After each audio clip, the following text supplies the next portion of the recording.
എല്ലാം വർക്കൗട്ടായി. അവരുടെ കോംബോ നന്നായിട്ട് വർക്ക് ചെയ്തു. നല്ല ഹ്യൂമറാണ്, നല്ല നല്ല നല്ല ഇവിടെ വരുന്നത്. ചിരിക്കുന്നത് കേട്ടപ്പോൾ ഭയങ്കര സന്തോഷം തോന്നി. കരച്ചിലൊക്കെ വന്നു. ആദ്യമായിട്ട് അങ്ങനെ ആൾക്കാരൊക്കെ ചിരിക്കുന്നത് കണ്ടത്. ആനന്ദം കണ്ടു. പടം നല്ലൊരു പടമാണ്, അതൊരു കോമഡി പടമാണ്. വളരെ ആവറേജേ ഉള്ളൂ. ക്ലീശ അഭിനയമാണ്. പുതുമയുള്ള ടോപ്പിക്കാണ്, പക്ഷെ ലോജിക്കലല്ല, റിയലിസ്റ്റിക് അല്ല. കോമഡി ഉണ്ട്. കോമഡി ചിലർക്ക് വർക്കൗട്ട് ആയിട്ടുണ്ട്, ചിലർക്ക് വർക്കൗട്ട് ആയിട്ടില്ല. ഒരു ആവറേജ് പടം. കുഞ്ചാക്കോ എനിക്ക് കഞ്ഞാറമ്പൂട്ട് അഭിനയം ഇഷ്ടപ്പെട്ടു. പടം ആവറേജ് ആയിട്ട് ലോജിക്കലല്ല, റിയലിസ്റ്റിക് അല്ല. പുതുമയുള്ള ടോപ്പിക്കാണ്, നല്ല ടോപ്പിക്കായ കണ്ടിരിക്കാം.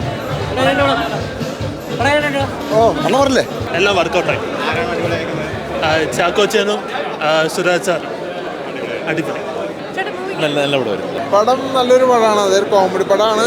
പിന്നെ സുരാജ് അതേപോലെ തന്നെ കുഞ്ചാക്കോ നല്ല രീതിയിൽ ചെയ്തിട്ടുണ്ട്. എന്തായാലും വൺ ടൈം വാച്ചബിൾ ആയിട്ട് എനിക്ക് ഫീൽ ചെയ്തിട്ടുള്ളൂ. വലിയ കൂടുതലൊന്നും പറയാനില്ല, ഒരു ഡീസൻ്റ് ആയിട്ട് കോമഡി പടം. ഡയലോഗിലുള്ള കോമഡിയല്ല, സിറ്റുവേഷനിലുള്ള കോമഡിയാണ്. സുരാജ് ആണെങ്കിൽ ആ ഡയലോഗിലുള്ള കോമഡിയും അതാണെങ്കിലും നന്നായിട്ട് വന്നിട്ടുണ്ട്. ഒരു ഗംഭീര സിനിമ എന്ന് പറയാനില്ല, പക്ഷേ ഒരു 2 മണിക്കൂർ ടൈം പാസ്സായിട്ട് കണ്ടിരിക്കാൻ പറ്റുന്ന ലൈറ്റായിട്ടുള്ള ഒരു കോമഡി മൂവിയാണ്.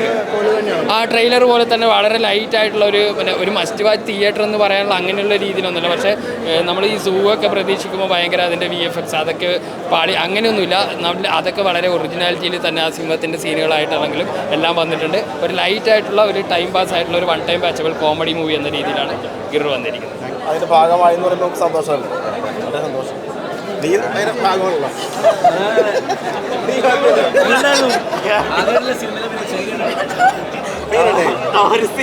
അല്ല മതി, ഒരു എങ്ങനെയുണ്ട് സംഭവം പറയും. സാധാരണ നമ്മളോട് ചോദിക്കാറുണ്ട്, ചോദിക്കാറുന്നില്ല. വീണ്ടും ആ ഏരിയയൊക്കെ ഭയങ്കരമായിട്ട് വർക്കൗട്ടായിരുന്നു. സുരേട്ട ഹ്യൂമർ ഏരിയയൊക്കെ സീരിയസ് ക്യാരക്ടറായിട്ട് പുള്ളി വന്നെങ്കിൽ തന്നെയും അധികം പുള്ളിയാണ് പിന്നെ ആ ഏരിയ ഏറ്റെടുത്തേക്കണം. ചാക്കോച്ചനും കുറച്ച് കളിക്കും, തകർത്തും.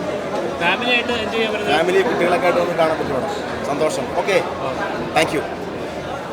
തിയേറ്ററിൽ നിന്ന് തന്നെ ഒരുപാട് പേരുടെ റെസ്പോൺസ് ഒക്കെ നമുക്ക് ലൈവായിട്ട് ഇങ്ങനെ കേൾക്കാൻ പറ്റും. ഈ ചിരിക്കുന്നതൊന്നും ഞാനിങ്ങനെ കേട്ടില്ല. എൻ്റെ 1-2 സാധനങ്ങളൊക്കെ ഇങ്ങനെ ചിരിക്കുന്നത് കേട്ടപ്പോൾ ഭയങ്കര സന്തോഷം തോന്നി. കരച്ചിലൊക്കെ വന്നു. ആദ്യമായിട്ട് അങ്ങനെ ആൾക്കാരൊക്കെ ചിരിക്കുന്നത് കണ്ടത് കേട്ടോ. അപ്പോൾ അത് ഭയങ്കര സന്തോഷം തോന്നിയിട്ടുണ്ട്. ആനന്ദം കണ്ടു. ഭയങ്കര ഹാപ്പിയാണ്. എന്തായാലും എല്ലാവരും തിയേറ്ററിൽ തന്നെ വന്ന് കാണണം. കാരണം തിയേറ്റർ എക്സ്പീരിയൻസ് ആണ് കേട്ടോ. ഞാൻ ഇപ്പം അവിടെ പറഞ്ഞു തരത്തുള്ളൂ, നിങ്ങൾ തന്നെയാണോ എന്ന് എനിക്ക് അറിയില്ല. നിങ്ങളുടെ അടുത്ത് തന്നെയാണോ ഞാൻ പറഞ്ഞു തരുന്നത്? ഓക്കെ. അപ്പം ചില സാധനങ്ങളുണ്ടല്ലോ, നമ്മൾ പണ്ട് എനിക്കൊന്ന് നമ്മുടെ കുട്ടിക്കാലത്തെ കുറേ സിനിമകളിൽ നമ്മൾ ആസ്വദിച്ച കുറേ സാധനങ്ങളുണ്ട്. അങ്ങനത്തെ കുറേ എസെൻസ് പിന്നെയും റിപ്പീറ്റായിട്ട് വന്ന പോലെ എനിക്ക് തോന്നിയിട്ടുണ്ട്. അതായത് അങ്ങനത്തെ കുറേ എൻ്റർടൈൻഡ് ആക്കുന്ന കുറേ പാക്കേജ് ഉള്ളൊരു മൂവി തന്നെ ആയിരിക്കും കേട്ടോ. എസ്പെഷ്യലി ഫാമിലി ആൻഡ് കുട്ടികൾക്ക് മസ്റ്റായിട്ട് നിങ്ങൾക്ക് തിയേറ്ററിൽ വന്ന് കണ്ട് ആസ്വദിക്കാൻ പറ്റുന്ന ഒരു സിനിമയാണ്. എനിക്കൊന്ന് ഏറ്റവും കൂടുതൽ ഇത് എൻ്റർടൈൻഡ് ആവാൻ പോകുന്നത് കുട്ടികൾ തന്നെ ആയിരിക്കും. എനിക്ക് ഇവിടെ എക്സാമ്പിൾ പറയാൻ പറ്റുന്നത്, ഞാനും ഈ പറയുന്ന പോലെ CID മൂസി ആണെങ്കിലും തിളക്കമൊക്കെ ഒരുപാട് തവണ തിയേറ്ററിൽ പോയി കണ്ട ഒരാളാണ്. അതുപോലെ കുട്ടികൾക്ക് എൻജോയ് ചെയ്യാൻ പറ്റുന്ന, കാരണം അവരുടെ ഒരു ഏജിനനുസരിച്ച് എൻജോയ് ചെയ്യാൻ പറ്റുന്ന ഒരു സിനിമയാണ്. അവരുടെ കോംബോ നന്നായിട്ട് വർക്ക് ചെയ്തു. നല്ല ഹ്യൂമറാണ്, നല്ല ഇതിൽ. അതെ, നല്ലൊരു സീൻസ് ഉണ്ട് അതിൽ നിന്ന്. തീർച്ചയായിട്ടും അത് കുറേ നാളാവശ്യമാണ് ഇങ്ങനൊരു കാരണം പലരും ചോദിച്ചു പഴയ സുരേഷിനെ കാണാം. തീർച്ചയായിട്ടും നമുക്ക് പഴയത് പുതിയൊന്നും വ്യത്യാസമില്ല. പുള്ളിയുടെ ആ ഹ്യൂമർ നല്ല രീതിയിൽ കാണാൻ പറ്റി. നല്ല എനർജറ്റിക് ആയിട്ടുള്ള പെർഫോമൻസ് ആയിരുന്നു. സുരാജിനൊപ്പം തന്നെ ചാക്കോ ചേട്ടനും എല്ലാവരും നല്ല ഗംഭീരമായിട്ട് ചെയ്തിട്ടുണ്ട്. ഇത് സുരാജിനാണ് ഷോ സ്റ്റീലർ, അങ്ങനെയൊന്നൊരു പക്ഷേ പുള്ളിയുടെ ഒരു സപ്പോർട്ട് ഭയങ്കരമായിരുന്നു ആ സീനിലെ.